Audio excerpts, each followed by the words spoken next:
Hi everyone, welcome to another episode of Cheers SA, brought to you by major sponsor Wine Storage and Logistics, where we are filming tonight, so thanks again to them for hosting us.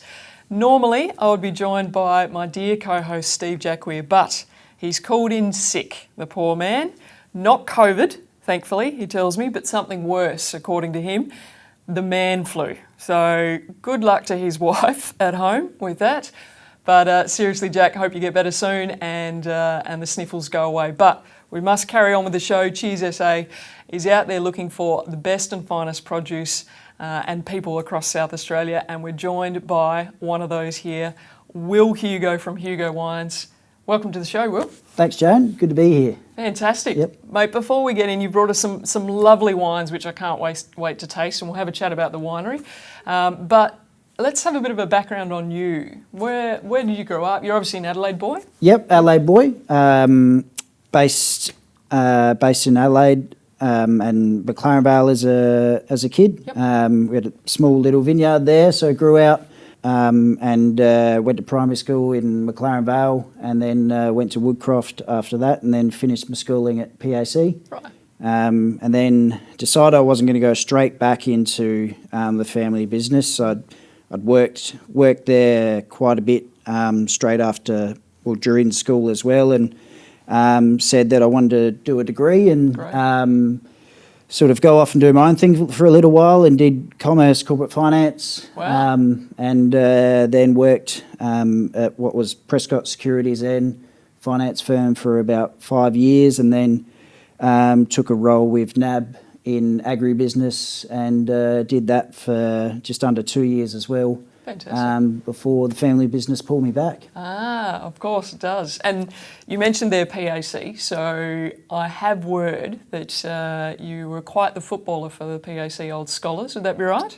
I'm not sure about that. Not sure if my friends would agree with me either, but I had a crack. Yeah, absolutely, had a crack. So 167 games, you had a fair crack. Captain for one of those years. And best and fairest, I think you might have pulled as well. Would that be right? Yeah, lucky there. I think it must have been a wet year, which suited my playing style. A little bit slower. Low to the ground? Yes. Yeah, good, yep. Good. So during your upbringing, did you get exposed to the vineyard? Did you work on it as a kid? Yes, yep. The vineyard was a huge part of life. Right. I probably spent more time in the vineyard than at home, really. Sure. Everything was really hands-on. It was, you went through the ups and the downs of the family business and the wine cycle, and we kind of rode that with mum and dad, and back then pretty much everything was done by mum and dad. We didn't get anyone else in. Oh, really? Really. We were doing a lot of stuff ourselves, so it was a huge part. So you now obviously understand every element that goes into making one bottle of wine. Yep, we know it pretty well. Yeah. We know all those wines pretty well. I've already done my fair share of hand picking. Yes. And what else? But know it very well. I saw that your dad mentioned on one of the videos that you have on the website that he feels like each vine is actually one of his own children. So perhaps there might be a bit of jealousy there as well? I think they might be having a little mini dig at us, maybe. I'm not sure. But since we've done that, I think he's rolled with that line a few times, so they seem to like it. Thanks very much, Dad. Yeah. Yeah, but no, they do. Mum and Dad planted, well, my grandfather planted the first vines, but Mum and Dad planted predominantly the rest of the vineyard there, so they do know the vineyard extremely well, and what each block, the characteristics and how they're travelling and what they like and what they don't like. So there is a lot of truth in that. Yeah. Being their babies. Exactly. Yeah. So 5 generations of farming, 3 of the grapes. How did it all come about? So, as you mentioned, originally it was a farm. It was broadacre cropping and a sheep stud, and that started in the early 1900s. And then my grandfather, Colin Hugo, decided that he was going to take these cuttings of Grenache, which was a lot more commonly planted back then because fortifieds were really big. Right. And he took these cuttings, stuck them in the ground, hand watered them for a couple of years, and away they went. And didn't trellis them or anything. They were bush vines. Right. And for the predominant purpose of growing grapes to sell to port producers. Okay. So that's basically how we started. Right. Yep. And it's just built on from there.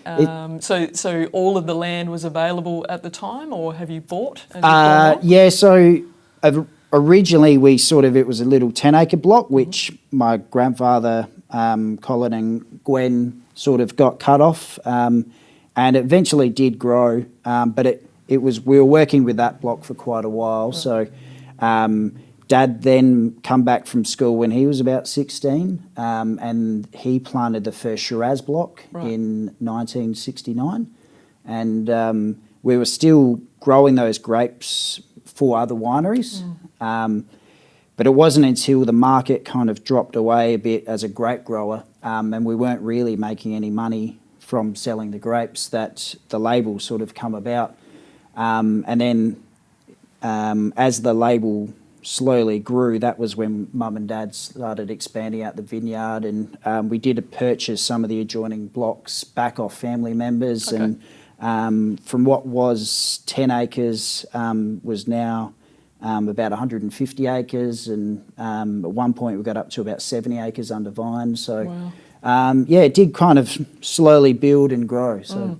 And you've mentioned the Grenache and the Shiraz, but you also, you actually have quite a plethora of wines that you produce now. Yeah, we do. We've chopped and changed a bit as well. At one point there was some Riesling and some Cab Franc, and but now we've almost consolidated almost. But we've got 5 varieties that we still grow quite well from our site. So we've got Sauvignon Blanc, Chardonnay, Grenache, Shiraz, and Cabernet Sauvignon.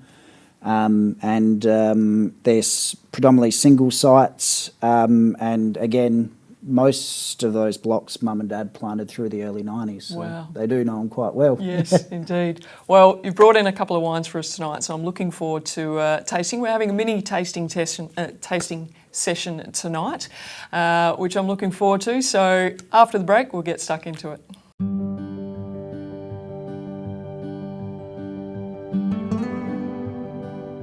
I'm John Hugo, the owner and proprietor of Hugo Wines here on the eastern side of McLaren Vale. This property has been in my family for 4 generations, and having all the generations of ownership behind us has made this property even more special to us, because we can look out there now and know that there is that contact with the land. It's quite an amazing thing. I was born here and grew up on the property. That was in 1951, so I'm part of the furniture, really. The history of Hugo Wines is very important because the vineyard is actually virtually part of the family, because to us they're almost like our children. We've hand-reared them, brought them up from all those years ago, and we planted them, so they're like, we know almost every vine personally. My father originally planted vines here, and so I started working with him on the vineyard, and we knew that we had really high quality fruit because we were selling it to other wineries who were producing extremely good wines, gold medal wines, and so we found the opportunity then, when we weren't getting much for our grapes, decided it was time to then start making our own wine. Some of the special memories from the early days of Hugo Wines was when I used to take our grapes down to Wayne Thomas's winery, which he had Fernhill Estate on Ingleby Road. He used to wheel out his crusher, which was affectionately known as the wheelbarrow crusher, and I would then get in the bin and fork out the grapes into the crusher. Those memories were something very special. It took, I think, the involvement and the fun to appreciate what goes into making good wine.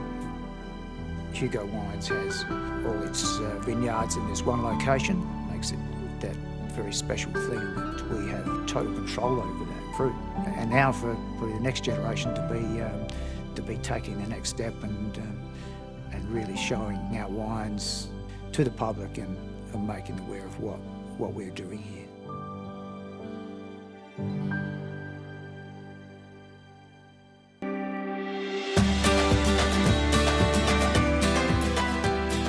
Welcome back. I'm joined by Will Hugo from Hugo Wines. Will, you've brought us in 3 lovely wines tonight from your estate. Let's kick it off straight away. Which one are we trying first? All right. So first we've got the rosé here. Okay. So we obviously make our way from the rosé and then some light reds into the big Shiraz. The rosé here. This is a new wine actually. We started 4 years ago when these new rosés are starting to come back in fashion quite a bit. So we thought we'd give it a go. Using some of those old vine Grenache fruit we mentioned, not taking too much fruit away, but using a little bit to do this style. And the first year we did it, it was really, really successful. We won a gold at McLaren Vale Wine Show straight away. Yeah. We said, well, we better keep this going. So it's kind of we're kind of stuck to that recipe almost because we've found it works quite well. Gold medal. Yeah. Why not? So it's an 80% Grenache blend, 20% Shiraz. Right. What we call co-ferment it. So we pick the 2 varieties on the same day and crush it together. Okay. It's quite a small batch, so we only do about 200 dozen of this wine a year. Okay. But we want it predominantly Grenache in the blend because we like the Grenache sort of raspberry, strawberry characters coming through. And then the Shiraz just helps give it a little bit of spice and weight to the rosé, but we don't want it to overpower the Grenache. So, and then we fully ferment it, so it's a nice bone dry style, so it's nice and crisp and refreshing, and you can have a couple glasses and enjoy. I'd definitely say that crisp and refreshing. Yep, that's exactly 2 what words we're that trying. come to mind. Yeah. So you're spot on with that. So how long in total is the process of creating something like a rosé? Roughly about a week, 7 days typically. Yep.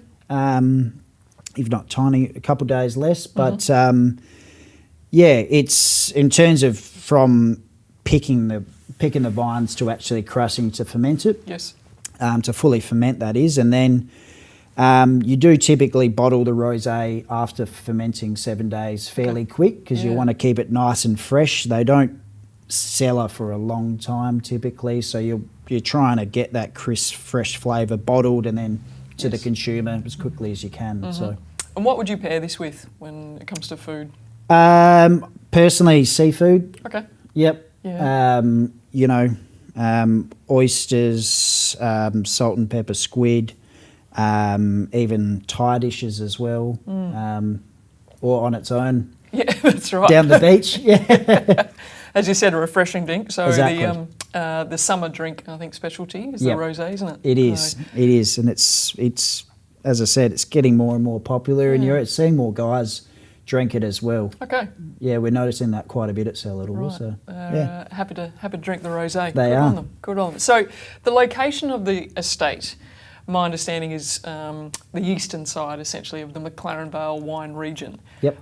How important does that play in the role of the wines that you produce?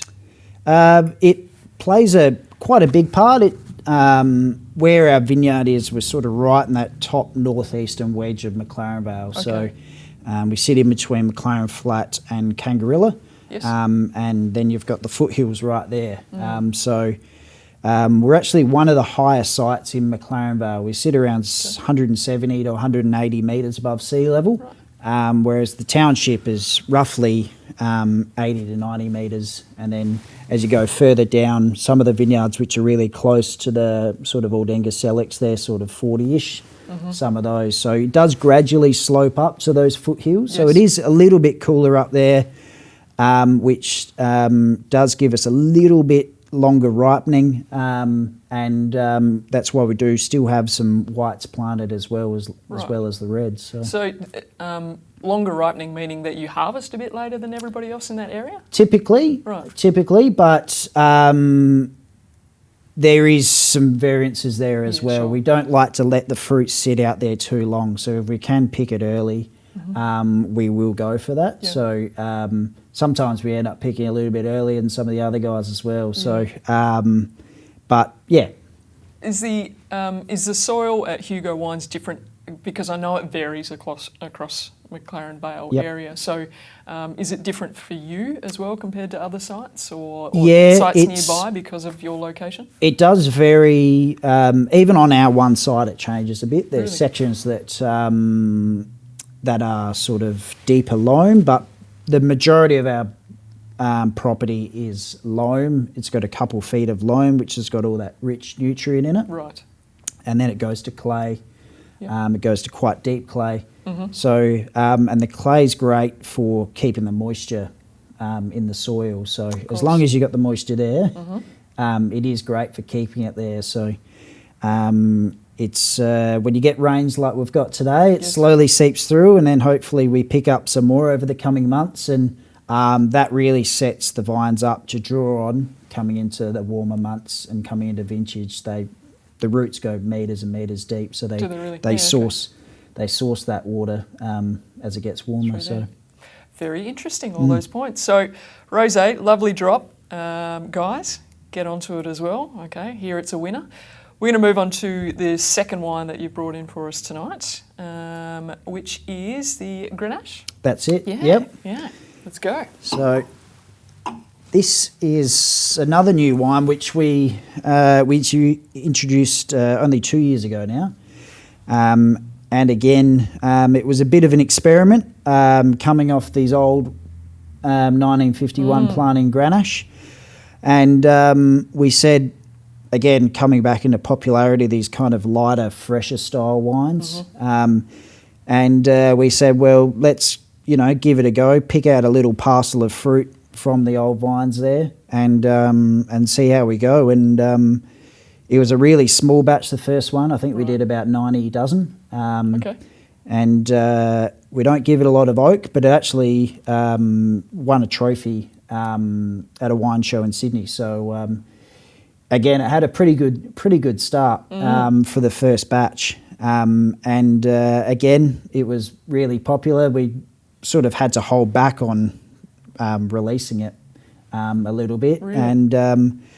And it sold out pretty quick. So we kind of, again, decided to keep rolling with it. So this is the second vintage now, 2018, that we've made of this wine.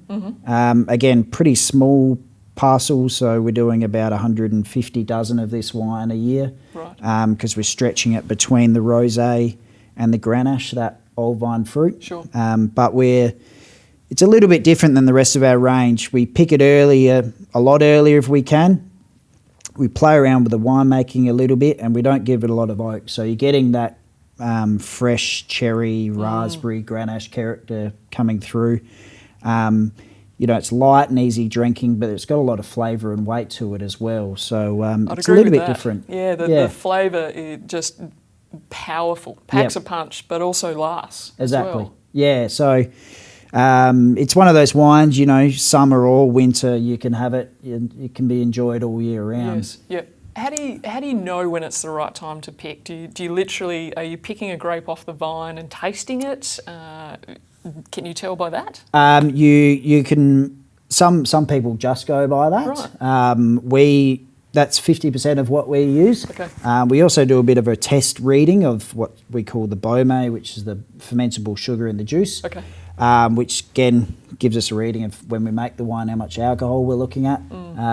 That gives us a guide, but the key component again is crushing the grapes up and tasting the juice, and making sure the flavours we want for that wine is there. Sure. And that gives you the confidence that say that's going to look really good in a bottle. Right. Yep. And we pair this with what food? Lighter meats like chicken, pork,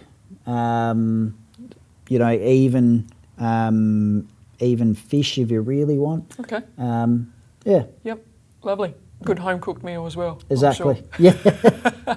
Fantastic. It's probably my favourite out of, because it is a little bit different. Yes. Yep. Yeah, it definitely is. Do you make all the wine on site?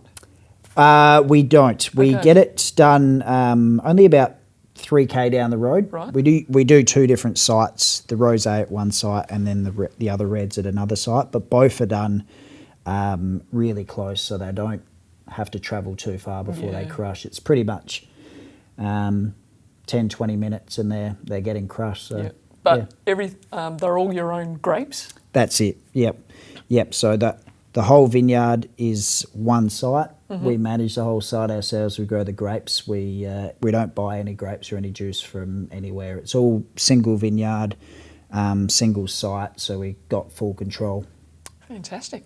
Well, again, another lovely drop to be had. So we've tried the rosé and we've tried the Grenache. Can recommend them both. Where do we buy these from? These two are quite exclusive, actually. Oh, are they? There we Again, go. you'll notice by the dozens, they're pretty small. Yeah, so we can't distribute them too far and wide. Mm-hmm. So best to jump onto the website. It is, Right. yeah. HugoWines.com.au. That's it. The rosé is by the glass down at the Oyster Bar at Holdfast Shores. Oh, okay. The good people down there have given us great support. So Yes. that is one place you can go and enjoy it as well. Oh, fantastic. Why wouldn't you? Go down there, have a rosé and some oysters to boot. That's it. Fantastic. All right, we're going to take a short break. When we come back, we'll try out the third wine, which is the Hugo Wines Shiraz.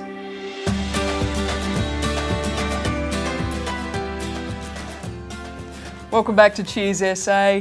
We have the great Will Hugo here from Hugo Wines. He's already introduced us to two fabulous wines, the rosé and the Grenache from the estate.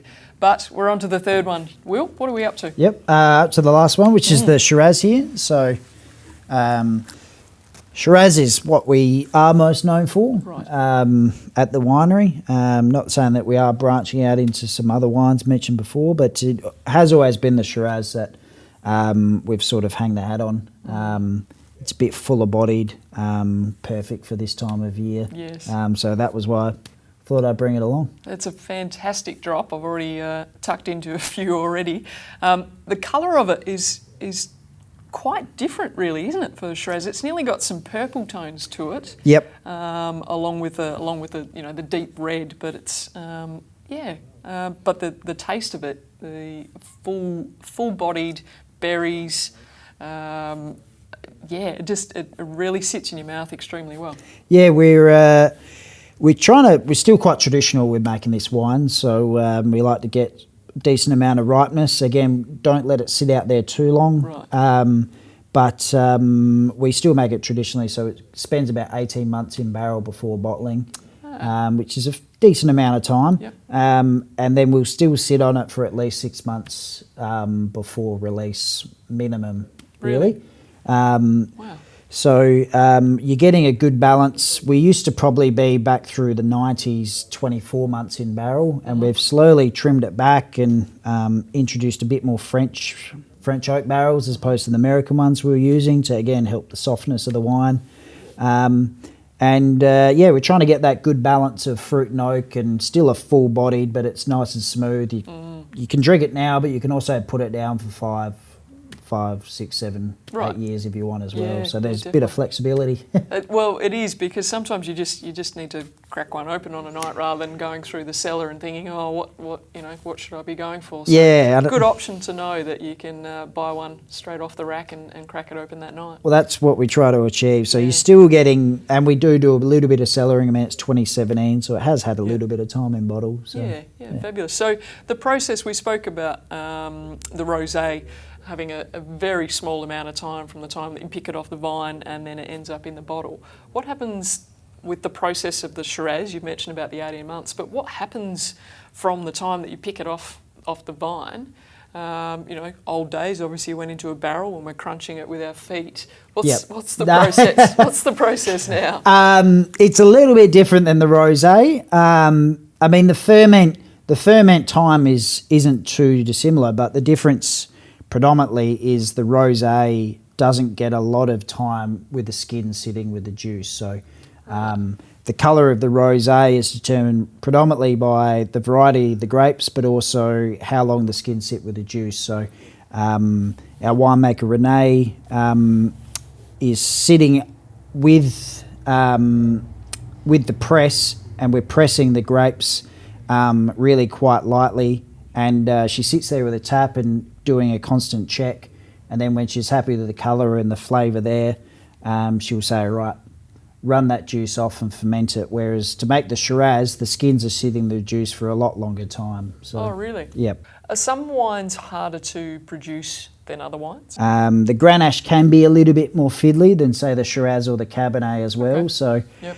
But to be honest, it makes it interesting as well. Yeah, I'm sure it does. Yeah.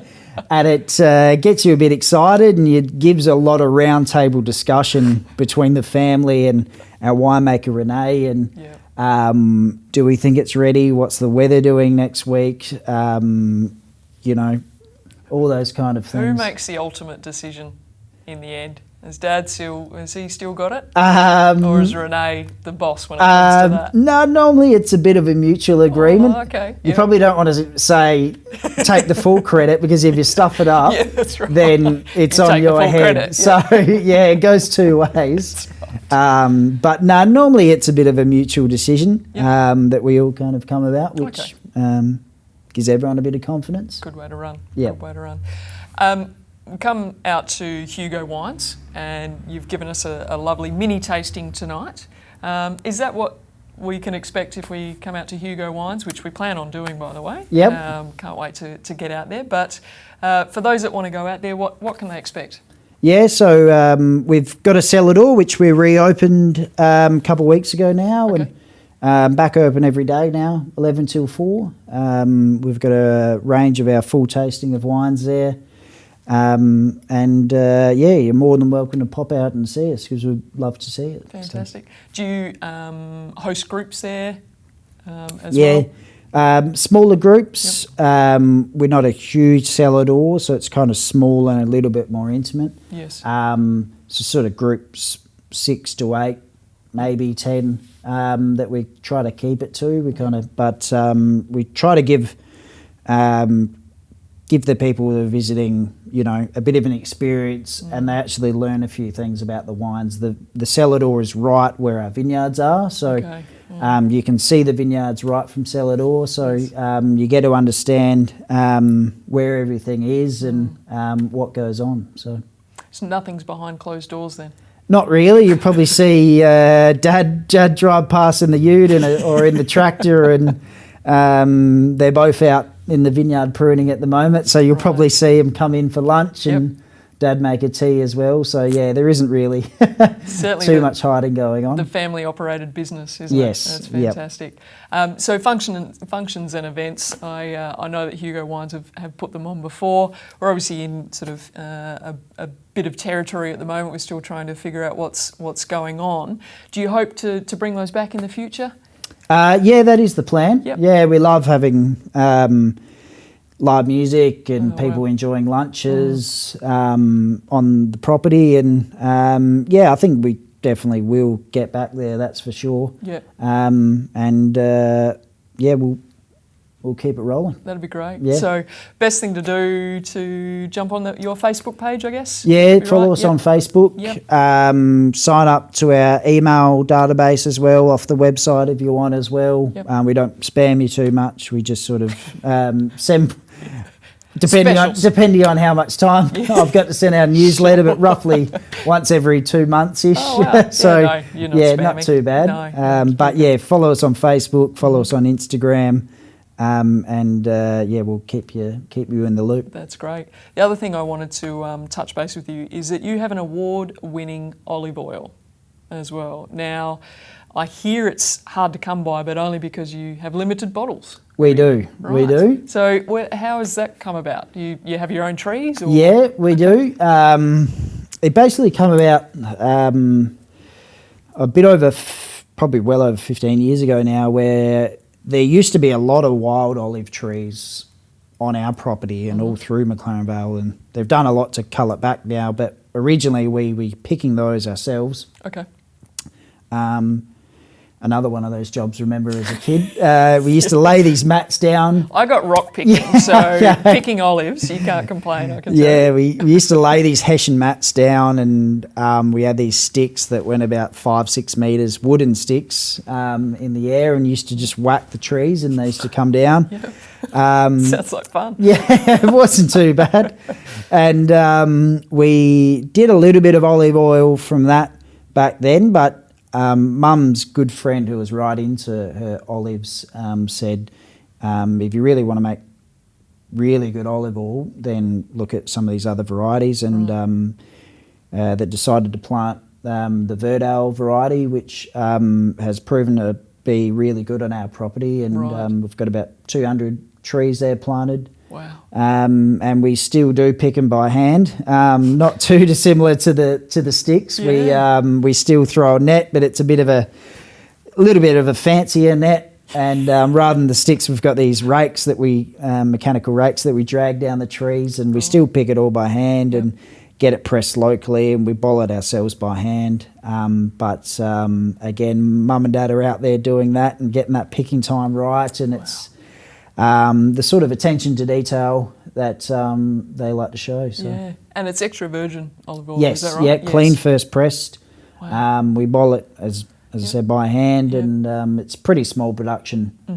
We're talking only a few hundred bottles. So. Wow, getting quick. Yes. Where do we get in quick? Well, don't get in yet because we don't have any available. But we just picked ours about 2 months ago. Right. And it's been pressed. It's just settling. We like to let it settle a little bit, and then we'll bottle it. So we're probably looking at roughly a month. Later in the year? Yeah. Don't hold me on that. But sure. It's on the list to bottle it by hand. So, again, if you keep in touch with all our Instagram and Facebook and newsletter, we'll let you know when it's released. Available at the cellar door. Yep. Make the trip down. Well, Will, thank you so much for coming in and bringing 3 lovely wines from your estate. It's been fabulous to get to know a little bit more about Hugo Wines, but also get to taste the wines as well. Highly recommend them. Where can they buy them, Hugh? We mentioned before some are a little bit harder to get, but generally speaking, where can we get Hugo Wines? Yeah, so you'll find the Shiraz out there a little bit in a number of the small independents. So, okay, great.